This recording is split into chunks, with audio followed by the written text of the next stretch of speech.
So thank you for coming on this afternoon. I actually went to school in Berkeley, so I love it here. I come from the prairie and we've been in a tundra this winter. So to come here with the flowers and to see these wonderful presentations is a delight. Okay, I worked, as Megan said, for years and years with parents with chronic and severe mental illness and with their children, mainly in the capacity of doing assessments when the parents had child protective service involvement. It's very, very common, probably as many as 70 to 80% of individuals with chronic and severe mental illness lose or relinquish custody of their children at some point in their lives. But that doesn't mean that some cannot parent. And so, well, my early work dealt a lot with how do you assess risk. My later work is much more what can we really do to understand where the strengths are or where risks are coming about so we can try to change trajectories to lead to healthier outcomes. One thing I noticed, I mean it builds totally on what you laid the groundwork for, is role reversal was ubiquitous. It was so frequent. So what I want to do in this presentation is to look at role reversal in mothers with mental illness, particularly severe depression, but also look at what the long-term sequelae of this are with regard to parenting and parenting risk. So what I want to do is to give you sort of an in-depth view from a look at 8 mothers of the interactive processes about how role reversal might contribute to the dynamics of at-risk parenting in the context of maternal depression. So what is role reversal? It's a process whereby a child comes to behave and or feel as parent to his or her own parent to an extent that it really goes beyond the developmental norms in a given culture. In normal development, if things go well, there's usually clear and flexible parent-child hierarchical boundaries. And with these boundaries, the parent is the attachment figure and protector, and also as development increases, they promote child individuation and development. With role reversal, what happens is the process begins where the child assumes the role of parent in some way. And they do this usually to maintain closeness, proximity, and importance to a parent. Now, it's critical for a child to be acknowledged and loved by a parent. We need that to survive. And if a parent's own needs are so overwhelming, the child still seeks out this love. So it usually, I want to look a little bit about how these processes began. So roles become reversed or confused. And what happens on the parent side is they're unable or unwilling, defining the difference between those two can be difficult, to provide the needed protection and guidance to a child. Often because the parent themselves needs protection and reassurance. So we find sort of an embedded intergenerational theme. So rather than the parent providing a secure base, making sure that the child is safe and protected, the child does this for the parent. So what are the situations that elicit intense role reversal and anxiety in children? How common is this? What are the contributing factors? And how do these situations elicit role reversal and anxiety? And I'm assuming, and I think it's a big theme that I want to keep in mind, is that there's a whole spectrum of this. There's a point where it really gets to be too much. But there's other situations where it's pretty common. You have a large family, many kids, the older kid often steps in and helps. I think one thing that really stood out to me is that it rarely occurs without neglect.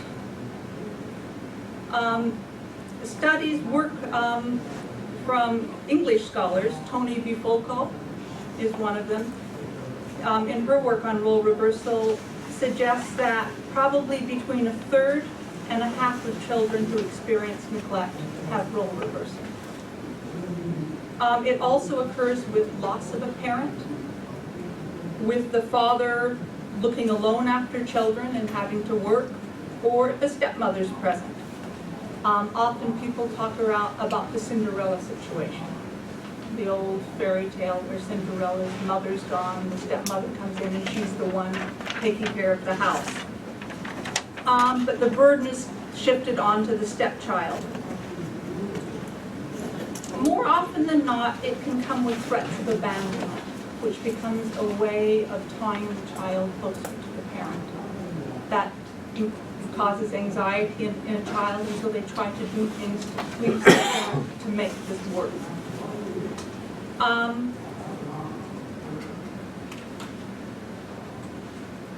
And in this whole process, what the child does is they don't have a sense of security with their parent, and they very early develop defenses, ways to cut themselves off from this pain. And role reversal is one way that they begin to cope. By assuming a parenting role, they begin to suppress their own needs and to forget the pain by giving to others. Now this becomes very important later on when we look at parenting risks, so keep this in mind. Role reversal is also very common when a child has had frequent and long separations from a parent in the absence of a trusted substitute. It occurs, as I mentioned earlier, if you're an older sibling in a large family. It's often common in families where children have to keep secrets or where they have to enter into a conspiracy with one parent against the other. And a situation where it's huge, and this is most relevant for us here today, is if a parent is aggressive or if there's substance abuse. Okay. Now lullabies are sung at night when we're tired, when we're frightened or young. The voice and being held by caregivers comforts us. But lullabies also have darker sides that foreshadow less optimal situations. Hush-a-bye baby on a treetop, when the wind blows, the cradle will rock. When the bough bends, the cradle will fall, and down will come cradle, baby, and all. For me, in some ways, it's a metaphor of a parent who may be struggling with mental illness and depression, where the stresses are great and parenting is challenged. And while parents deal with stress, if they have support and help, often these stresses can be ameliorated and you get through. But if the support is gone and if the mental illness is untreated, the challenges can be too much. And down will come baby, cradle, and all. In these situations, attachment people talk about abdicating the parenting role, and with this can come role reversal to fill in the gap. Now there's many individual variations with role reversal. It depends on the context and on other supports. Now mild, you might find a parent spending longer in bed, getting up later, and the other parent may take over household responsibility with the help of a child. But the child is not expected to take responsibility, full responsibility. Okay, that's mild, that's pretty typical. Moderate, there's a larger amount of emotional support demanded. And then there's marked. And I guess these are the stories that remain most in my mind when I think back, where there are very heavy responsibilities put on a child by a parent, and parental neglect permeates the situation. So I'll tell you two examples. One was a 12-year-old boy, and he came in for the assessment with his mom and his 3 younger siblings. She was severely, severely, severely depressed. He hadn't been going to school. He had packed the lunch for all of his siblings. When I asked the mom about her medication, he was the one who stepped in and said, she takes this, this, and this, every medication. He was watching when she took them. And he looked so much older than his 12 years. I mean, he was really a little adult. The other one that breaks my heart, and these are not uncommon in my work, but I dealt also with Child Protective Service involvement, was a young girl who was 11. And her mother was also severely depressed, didn't get out of bed. She had a partner, and this little girl changed her mother's menstrual pads, and she also slept with her mother's boyfriend, so they wouldn't leave. So those are cases of very marked role reversal. And as you said in your presentation, which I thoroughly enjoyed, these things happen so silently. Children fill these gaps. There's things that they don't readily and easily articulate and talk about, and there is huge shame and stigma, and yet this sense, I have to do this to keep my family alive. This is for survival. I love my parents, and yet the burden can be too much. So processes of transmission. It seems to occur when the parent, him or herself, is anxiously attached due to inadequate parenting or mental illness in their parent. Then the parent projects their own unmet needs onto the child, often an older one, but not always, and they begin to ask comfort for the child to soothe themselves. So it starts, and I now do a lot of work with mothers with young children, and it often starts with hug me, kiss me. When the mother's feeling sad, lay down with me, let me hold you, and it really gives the mother comfort. But the child is put in, slowly can begin to feel anxious, guilty, and maybe even phobic if they don't do this. And they also get a special reward. They get closeness, or it feels like closeness. They become special. It can, as I mentioned earlier, be coupled with threats of abandonment or separation anxiety. I need you, don't go away. Often you see children not wanting to go to school, and the main reason is they want to stay home because it's the parent needs that. So the child early on becomes involved in cycles of anxiety about separation and difficulties tolerating negative affect. How do you tolerate a parent's negative affect? So they try to step in and cheer them up. They try to keep the mom or the dad afloat. Now, I saw this once with a mom who had severe depression. It was treated at times. At times she went off of her medication. But she had several severe bouts of depression, and once tried to commit suicide with her little girl on her lap. And the little girl, whenever she would feel sad, I observed this personally when she came in, the mother would say, "We don't frown, we always smile. We smile, we're always happy." And it was almost a desperate attempt to forget her own sadness, which she could not tolerate. And so this little girl complied, and she would just brighten up and smile. But she did it almost like sort of a puppet going through the motions. It was sort of like, I'll dance if you want me to dance. I'll smile if you want me to smile. But this is where the child cuts herself off from her own needs and her own feelings.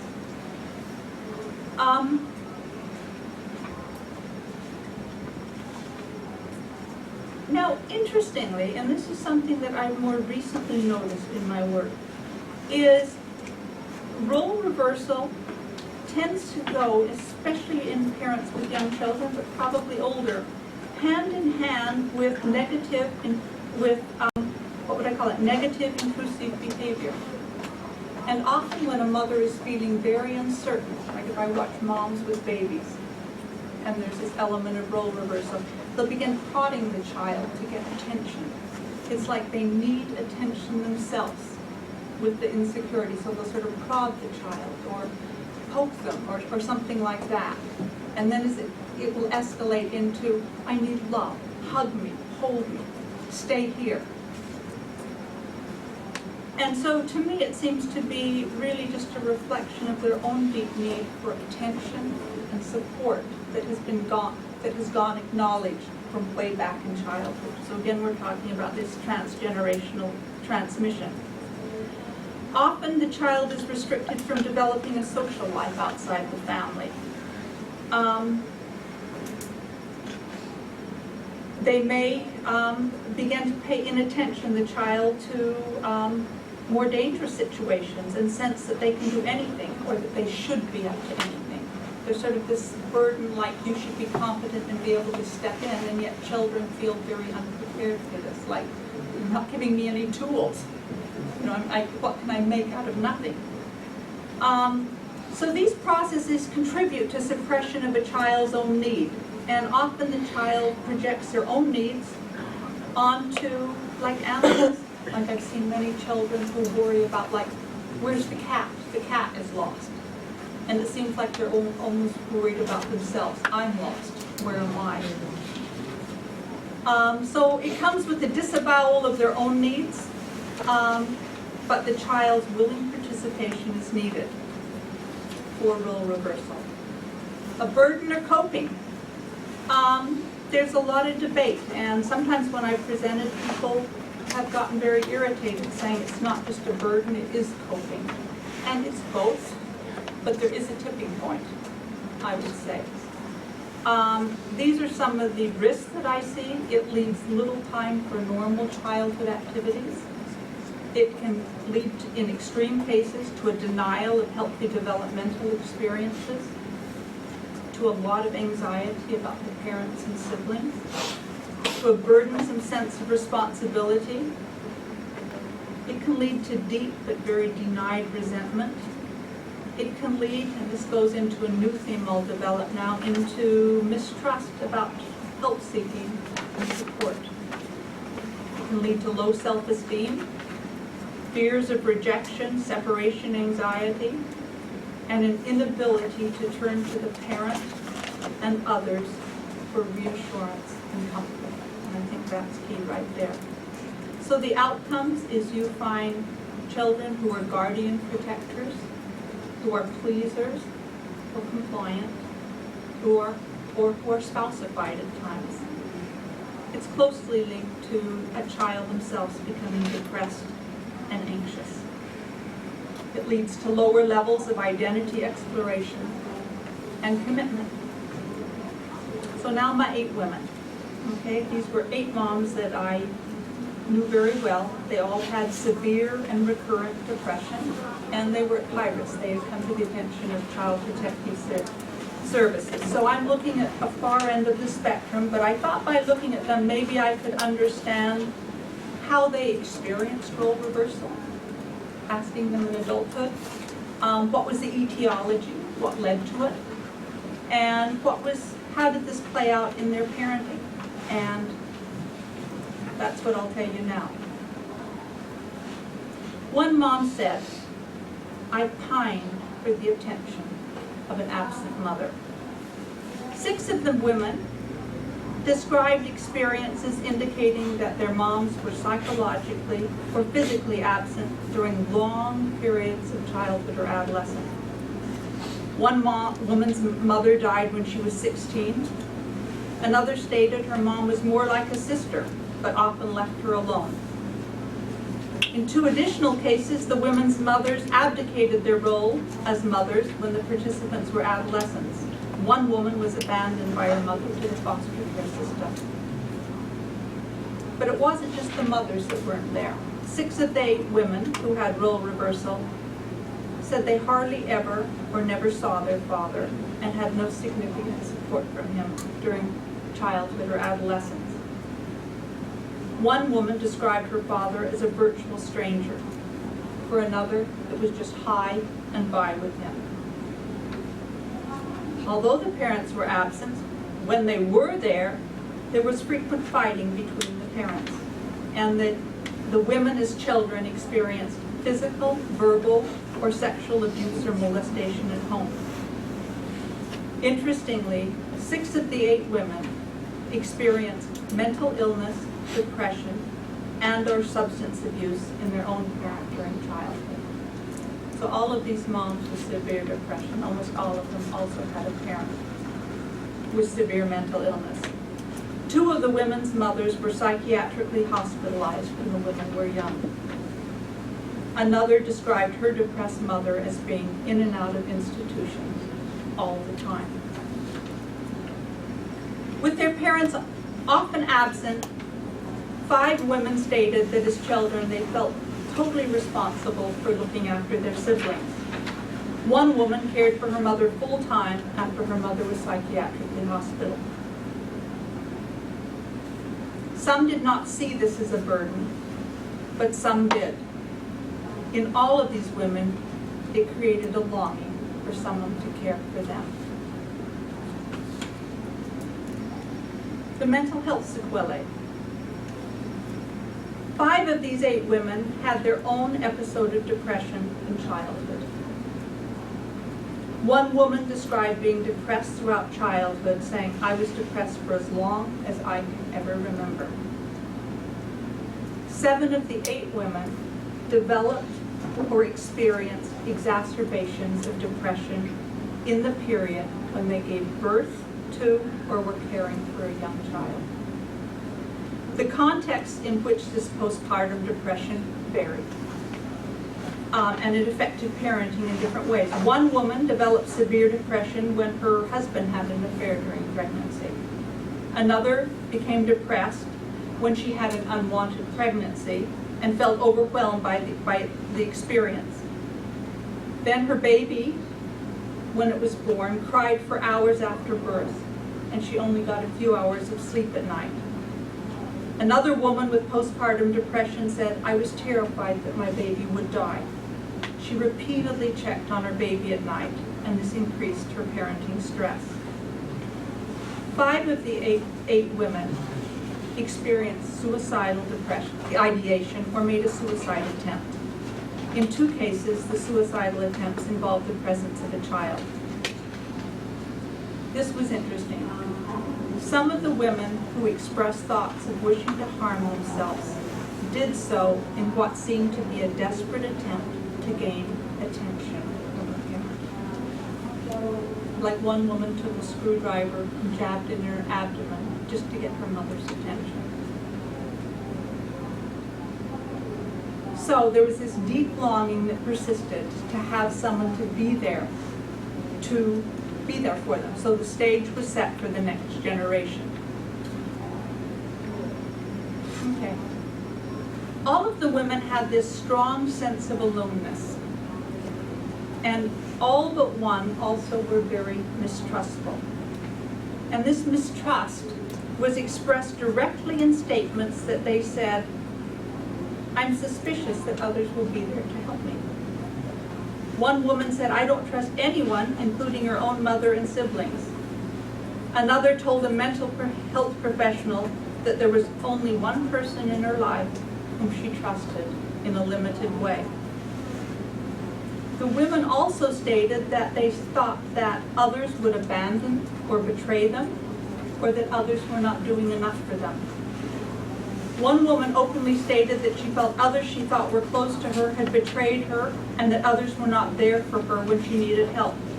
1 said she thought of others as backstabbers. I also found this strong defense where women suppress feelings of vulnerability or help. 2 women said they always spent it for themselves and they were fine alone. For 5 others, the suppression of feelings of vulnerability became apparent in how they related to mental health professionals. 3 insisted, although they were very depressed, that they were not depressed. 2 others insisted that they did not need treatment. Another, who was in treatment, discontinued her psychotropic medication and interacted very little in group sessions. A 3rd apparently bristled at any suggestions of help. So what that means to me is that since they were caring so much for others, they cut themselves off from their own need for help, and they felt, I have to be able to do this all alone. They were very afraid of trusting others and of getting help. So in the constellation, when this occurred with mistrust, you can see how it could really, treatment would backfire. You've got to have a different kind of treatment approach. But that means they weren't getting help for their depression, and so their symptoms would spiral. Okay, so that was a cycle that. So when I would look at observations, when I'd observe these mothers with their children, there would always be these moments when they wanted help, and when they doubted or they were mistrusting that any help would be available. And so in these situations, these women would begin to seek out, when they needed help, they'd seek out help for their children. They began to treat their children as older than they were. They sought these hugs and kisses when they were upset themselves, not when the child needed comfort. That we also saw this alternation, as I mentioned, with this negative intrusive behavior. They would speak to a child in an angry or harsh way to get the child to pay attention to them. Sometimes they would make negative comments about a child. They'd criticize a child. Sometimes, if a child cried, they'd begin to hold their hands over the child's mouth, or grab the child's arm and pull him up or in a rough way. Sometimes they'd turn the child's face like this, and it looked like they were doing so, look at me, I'm here. The crying is of interest, because usually when a child cries, a parent's response is to let me calm the child down. But the crying seemed to trigger, I can't tolerate these cries, it's too much. Let me stop them.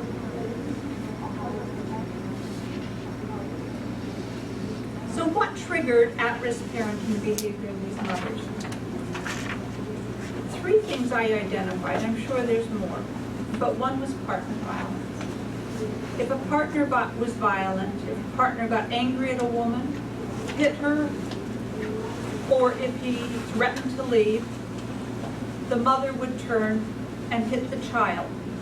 And it was sort of this pattern, it was this pattern of redirection. John Bowlby identified this, that afraid of directing the anger towards the person who was perpetuating it, the mother would turn to someone who was less powerful, and someone who could not retaliate. So fears of a partner leaving or abandoning her, that was a big trigger. It seemed to tap into a very vulnerable and disavowed area in the mother. At-risk parenting was also triggered when the mother felt unsupported, or when she felt she was not getting attention from a child or others close to the mother. One mother I saw felt that her child was getting more attention than she did, and she blamed the child by throwing away the child's toys. A big trigger, and I've also mentioned this, was a child's cries. And again, these cries typically activate the caregiving system to provide care. But in this situation, the mother couldn't hear it because it reminded them too much of their own pain. When one mother heard her child cry, she repeatedly slapped the child. When another mother felt overwhelmed with her child's wet diaper, she would again poke the child. Sometimes these behaviors were mixed with comforting behaviors. So after trying to hit a child who was crying, the mother then rubbed the child's stomach and said, I love you. So here are the dynamics. Let me pull it together and I'm almost done for you. The mothers in childhood experienced neglect and were left to fend for themselves. It occurred often enough in the context of maternal depression.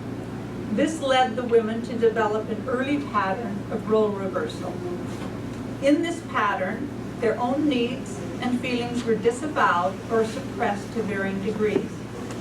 Many also came to mistrust that others would be there to meet their own needs. The women yearned for the care they did not receive, but came to mistrust any offers of help they were given, including help from mental health professionals. This led to a spiraling of their own depressive symptoms. It was in this context that parenting began to break down. While giving support to the child and partner, women felt they had no one to turn to for help. Under stress, they began seeking care and comfort from a child. If the child failed to comply, or if the child was demanding of care and attention herself, or if a partner failed to help or step in, mothers grew impatient and redirected anger onto their child. Again, the child was often a target, as he or she was less likely than adults to retaliate. So, if role reversal is linked to mistrust, and if under stress, mistrust can contribute to parenting risk, then early identification is key. My findings suggest that it might be important to start with recognizing whether there is an association between role reversal and mistrust. It seems this is an Achilles heel that goes hand in hand with the suppression of a need for help. Recognizing mistrust may be important, as it can and will likely pose significant barriers to parenting interventions. And when I think about the parenting interventions, if the mother really needs help herself and attention herself, it might be good not to start parenting interventions with focus on the child at first. Okay? You're going to do better to give mother the support and keep the child in mind and later introduce the child. Given mother's strong and unrecognized need for support and the extreme nature of their responses when this is not forthcoming, interventions that address this extreme attachment attitude may do well to first focus on supporting mother's needs and their own considerable need for nurturance rather than focusing solely on their role as a parent. In a supportive context, this approach may provide the conditions for mothers to begin to consider their conflicts with support, current and past experiences that may have contributed to this, before considering how it contributes to parenting. As therapy progresses, clinicians may help mothers to increase their openness to feedback and to a wider range of affective experience, to differentiate their own attachment-related needs from their children's communications, and to learn to balance their needs with the needs of others as they engage with their children. So that's it. But what I would add is, from the panel I was on yesterday, I was profoundly struck by the focus that needs to be given to partners and to fathers. And in thinking about solutions, that has to be a part of it. So there we go. Thank you so much for coming.